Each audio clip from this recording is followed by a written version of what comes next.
Hello again, everybody, and welcome to another edition of Brown's Latest. I'm Dave Grendzynski, and this is where we all gather around and get caught up on some of the latest news items involving the best team in the NFL, the one and only Cleveland Browns. And then, for free, we also throw in a take with each of those news items along the way. Thank you to everyone who has liked our previous episodes, has subscribed to the channel, and also to everyone who gets those comments down in the viewer comment section. Now, coming up on today's show, Jimmy Haslam makes a move that all but confirms the Browns are going to Brook Park. Also, we're going to examine why it might be a little easier than we first thought for one of our rookies to beat out veterans Kenny Pickett and Joe Flacco. Also, AI picks the front runner in the Browns quarterback battle. And down in the viewer comments, somebody can't believe what I said. Well, we're going to figure it out. But first things first. How about this? There it is. There's a look at it. The Cleveland Browns have officially purchased all of that land that you see right there in front of you. 175 acres in Brook Park. And they plan to build a new covered stadium and entertainment district there. It only cost them $76 million. Well, it only cost Jimmy Haslam $76 million, and they, of course, have to work out all the budget details, and Governor Mike DeWine has to sign the budget. But here's another look at it. Now, this is courtesy of NEO Trans Blog. They've been covering the greater Cleveland region's economic development, real estate, construction, and transportation news. Boy, they're busy since 2011. And so there's the site. You can see the airport there. To the left of the entertainment complex, the stadium there, kind of in the middle of the screen. But this is going to be seriously involved. And for those of you who don't live here, I know we have a lot of people watching around the world. We're talking about 15 miles southwest. So you see up there in the top where it says Cleveland, that's where the Browns Stadium is at. And then down there in the towards the lower left-hand corner is the airport and the land where they will build the new stadium. It is 14.9 miles, I mean, give or take, depending on where you're coming from. But from the old Brown Stadium, well, what will be the old Brown Stadium, it is about 15 miles. And barring some catastrophic court loss or something, I mean, no one thinks this is going to stop. The Browns will be playing home games in Brook Park and practice in an upgraded Berea. The last I heard, 2029 is probably when the Browns will move in, but we will keep you posted. Okay, so we still have some time before training camp starts, and we got a few weeks, and this quarterback battle, everybody's going to keep talking about it with really nothing to base it on. But what I did was this. I went ahead and I looked at 2024, and it started with the NFL ranking all 59 quarterbacks. And we're going to start with the three guys who quarterbacked our team last year. And you can see Jameis Winston. So this is a list from 1 to 59. Winston finished 32nd, and you can see his stats there. I mean, not that great, folks. And he got 12 games. He's got Kenny Pickett, like touchdown to interception ratio, 13 to 12. I mean, Pickett's 13 and 13.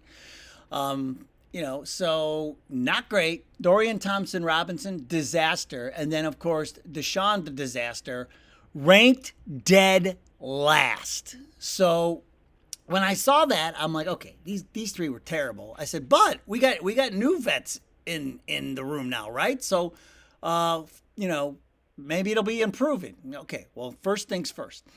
These are the stats from last year, and the one that stood out to me the most pass attempts, not only overall at 661 in the league. This is the entire NFL, folks. We threw the ball more than any team in the league, but also per game.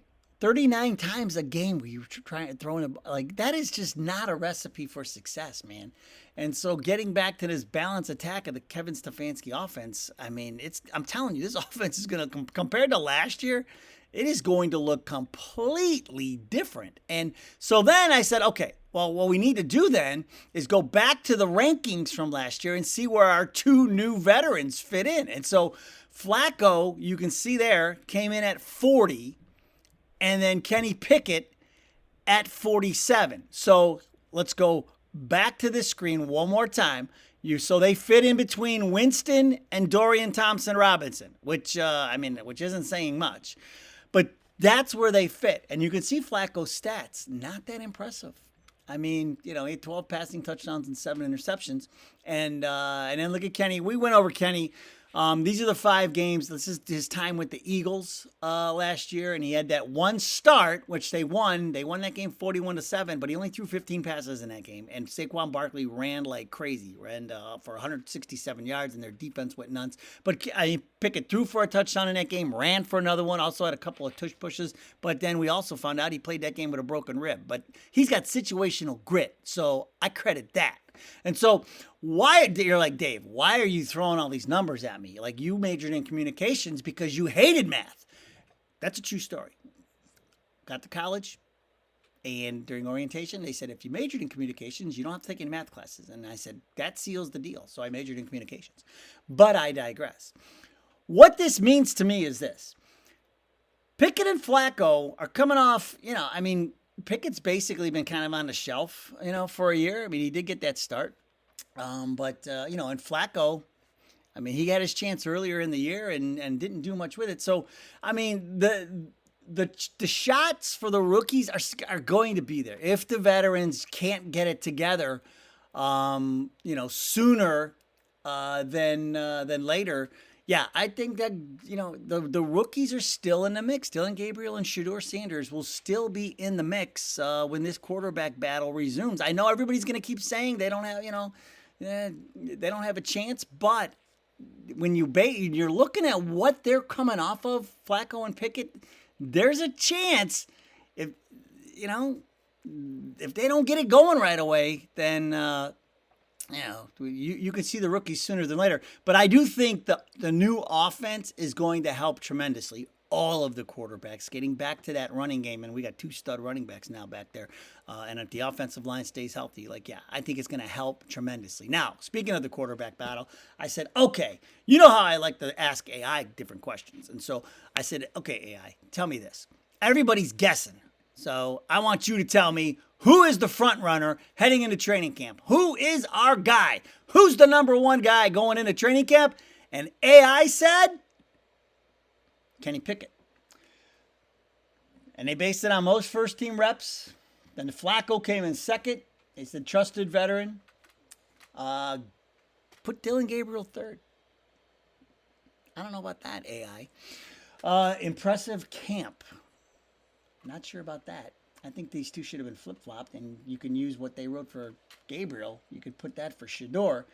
The only thing they come up with on Shedeur is strong off-season. But here's what I love the most about this, and this is why I wanted to do this. More importantly, more than anything, Deshaun Watson, not expected to play, under contract, but not in the 2025 plans. That is what we need to take away from this. So, AI, you got that right. Because that's the one thing we don't want to see in 2025 or 2026 or beyond, and we won't. He will never, ever take another snap for the Cleveland Browns once again. Now, I will tell you this. The front runner every single day is you guys. The viewer comments always lead the pack. And today we're going to start with Dr. Amy Rucker. And she says, the team has no clarity, which only leads to confusion. She says, trying to play 4 quarterbacks is diabolical and a recipe for disaster. Imagine a wide receiver and even the offensive line having to learn the cadence of each quarterback. Shake my head. I'll go one step further, Dr. Amy. One of them is lefty as well. So you've got that going on too. But let me pick this up. The team needs some stability and a star. Sanders is your guy. Flacco can start the first few games and then hand the keys to Sanders. And so here's what I like. If you have 4 quarterbacks, you don't have a quarterback. And to your point, Jerry Jeudy was just talking about this. And he was talking with ESPN, and this is what he said. He said it's pretty difficult when you're dealing with all of these different quarterbacks. You got 4 quarterbacks. He says it's difficult because you want to always build that relationship with the quarterback and have that consistency throughout the years. But as a receiver going through that, you have to keep working. You have to learn how to adjust no matter what.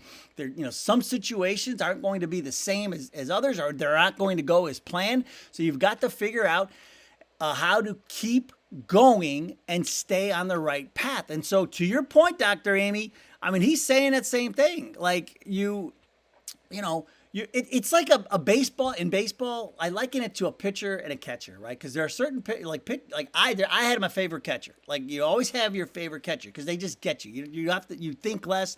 Like they know what you want to throw. You guys are all you're always on the same page.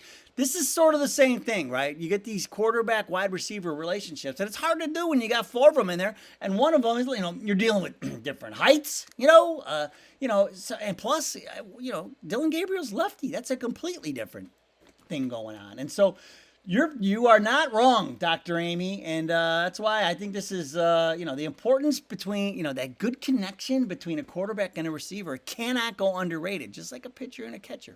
So, Dr. Amy, great take. I appreciate it. All right, Green-Eyed Rogue is back, and he was talking about the Stefanski developing quarterbacks, and he says about Shedeur, he says he's not going anywhere. He's going to be developed. He's unlikely to play this year, and that's the best thing for him. He says, I'm one of the old Browns fans, and I'm tired of seeing promising young quarterbacks ruined by being started before they're ready. My greatest fear is that he starts too soon, struggles, and the fans turn on him. I trust Coach Stefanski to get him ready, and I'm willing to be patient. And for all of the people who are watch the show, and and maybe are new to Cleveland and the Browns, folks, I'm telling you, this is a real thing. When you're a Browns fan, like we have missed on so many quarterbacks. So many quarterbacks that we could have drafted and had Mahomes. Like the list goes on and on. Like there are so many guys we could have had. Josh Allen. Like we could have had all of the and then the ones we do take, we ruined because we push them in there too soon. So I just want to let you know, folks. Like everybody who's saying the rookie should wait. It's because of what we've been through in the past. It's like we'd rather see these guys cook a little and just be ready to play when it's time and not rushed in there. And that's why Green-Eyed Rogue, I'm with you on this, man. I am with you. But like I just said, there's a good chance if Pickett and Flacco are sputtering out of the gate, man, we're probably going to turn to the rookies sooner than later. So we'll see. This is must-see TV, folks. It's going to be day to day, week to week. It's going to be hour to hour, pass to pass. I mean, the pass trackers are going to be out. It's going to be crazy when training camp starts. Okay. 97 Buckeye guy says, I can't believe, this is what we teased at the top, I can't believe you actually called out Njoku for dropping passes. I've been complaining about his stone hands for years. He had a couple of good games, and everyone seems to forget his drops. He's a physical specimen for sure, but I need a tight end with hands of stickum who catches everything. And 97 Buckeye guy, did we just become best friends? It is so frustrating. And yes, Njoku is a specimen. Like he is, he walks around with a shirt off enough. I mean, we should know. But I need somebody who catches everything, like Harold Fannin Jr. So that's why I say if we can get a Cole Kmet or a Kyle Pitts in here, athletic guys who just are just flat out ballers and catch everything. Plus, Njoku's contract is up, man, and they're not going to hand him a bag at 28. He'll be 29 next year. They're not handing him a bag. I'm sorry. For him to drop easy passes. It's just not going to happen. So, Zach Horner, 7443, asks, what do you think about trading Kenny Pickett and a 5th-round pick for Michael Pittman Jr., the Colts receiver? I'm like, well, yeah, you could sign me up for that. But the problem is this. Pittman just signed an extension, and his cap hit is huge. It's like $23 million, I think, this year, and like $29 million next year. So the Browns aren't going to do that. Now with these guys, not with Thrash and Tillman and all these, these guys in the room. on these rookie deals. And I mean, and if Judy plays like he did last year, or which I mean we expect him to be even better, he's even probably going to be considered to be underpaid, maybe. So, but yeah, I don't think they're going to be able to take that cap hit for Michael Pittman Jr. And we'll end on this blue man rule. I like the handle. Grizz, when you hit 7,000, hit us with a visor. Maybe I will. I mean, I got to figure it out. Won't be as shiny. That would be a less shiny show if I hit the visor at 7,000. So I'll figure it out. But we got to get there first. All right. Thank you so much for joining us today. That'll do it. Go Browns. We'll see you next time.